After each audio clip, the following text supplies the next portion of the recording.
এই প্রথমবার এক ২৭৫ বছর পুরনো রাজবাড়িতে আমি এক এঙ্গেজমেন্ট অ্যাটেন্ড করলাম। Hello guys, welcome back to my YouTube channel. এবং আমি আমার দাদার এঙ্গেজমেন্ট উপলক্ষে চলে এসেছিলাম হুগলির কাছাকাছি ডানকুনির করলগাছা বাবুদের বাড়ি।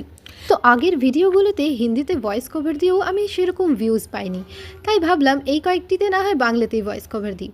যাই হোক, এই এঙ্গেজমেন্টের টুইস্ট হলো কনেপক্ষ বাঙালি এবং বরপক্ষ বিহারি। তাই আমরা সকলে এক্সাইটেড ছিলাম বাঙালিদের রিচুয়ালসটা দেখার জন্য। তো আমাদের বিহারিদের ভাষায় এঙ্গেজমেন্টটাকে আশীর্বাদী বা ছ্যাঁকা বলা হয়। বাঙালিদের কি বলে তা ঠিক জানা নেই, তোমরা জানলেই কমেন্ট করিও। আরও জানতে পারলাম যে বাঙালিদের এঙ্গেজমেন্ট নাকি খুবই জাঁকজমকপূর্ণভাবে হয়। তাই আমরাও ছেলেপক্ষ 40খানি তত্ত্ব নিয়ে পৌঁছে গেছিলাম রাজবাড়িতে, এবং আমরা রওনা দিয়েছিলাম বর্ধমানে সকাল 9:30টায় এক ভলভো বাসে এসেছিল দেখে আমরা সকলেই খুবই খুশি।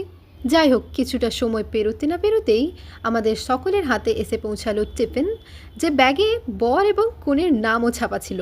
এবং এই টিফিনে আমরা পেয়ে গেলাম একে একে চিড়ে ভাজা, গুড ডে বিস্কুট, কেক একখানি, ড্রাই ফ্রুটস এবং একখানি জলের বোতল, যেখানেও নাকি বর এবং কনের নাম লেখা। এইরকম জলের বোতলেও যে কাস্টমাইজ করিয়ে নাম লেখা যায় তা সত্যি বলতে আমার জানা ছিল না। যাই হোক, আমরা দেখে খুবই আনন্দিতই হয়েছিলাম এবং এক একটা করে আমি সব খাবারগুলো সাঁটাতে আরম্ভ করে দিলাম। প্রথমে যে কুকিজটা আমি খেলাম সেটার টেস্টটা তেমন আমার কিছু আহামরি লাগলো না। যাই হোক, কুকিজের পরে যে চিড়ে ভাজাটা খেলাম তাতে আমার মুখের টেস্ট খানিকটা ভালো হয়ে গেল। তারপর আমার ভাই আমাকে বলল যে দিদি প্লিজ আমাকেও ভিডিওতে দেখাও না। ভাইয়ের কথাটা শুনে আমার নিজেকে একটা বিশাল বড় কন্টেন্ট ক্রিয়েটার মনে হলো, কারণ আমার মনে হলো ও আমার ভিডিওতে আসতে চায়। তো যাই হোক, আমার এতে খুব আনন্দই হয়েছিল। তারপরেই আমাদের হাতে ধরিয়ে দেওয়া হলো একখানি চিপসের প্যাকেট, যা আমি ছিঁড়ে সেই মুহূর্তে খেতে আরম্ভ করে দিলাম।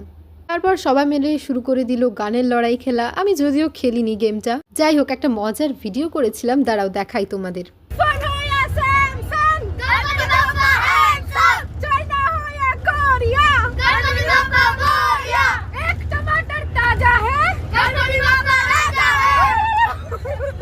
পাশে অনেক মজা ইয়ার্কি ঠাট্টা করার পর আমরা ফাইনালি 2 ঘন্টা পর পৌঁছে গেছিলাম করলগাছা বাবুদের বাড়িতে। This place is specially known for its traditional Durga Puja and historic architecture.